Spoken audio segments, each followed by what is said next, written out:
శాంతనంతరం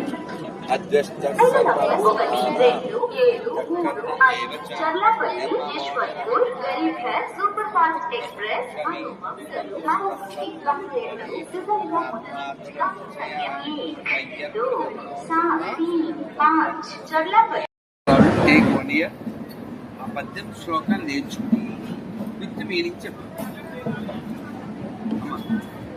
with meaning చెప్పు. 6 నెలలు తీసుకో, సంవత్సరం తీసుకో, కానీ ఆ శ్లోకాలు పూర్తి చెప్పాను. స్టార్టింగ్ వాడు కూడా చెప్తారా? ఓం దానికి అడ్డం ఇలా చెప్పాలి తల్లి. ఓం పూర్ణమిద పూర్ణమిదం పూర్ణాత్ పూర్ణముదచ్యతే పూర్ణస్య పూర్ణమాదాయ పూర్ణమేవావశిష్యతే. ఇందులో ఎన్ని పూర్ణాలు వచ్చినాయి మళ్ళీ చెప్పండి. ఓం పూర్ణమద పూర్ణమిదం పూర్ణాత్ పూర్ణముదచ్యతే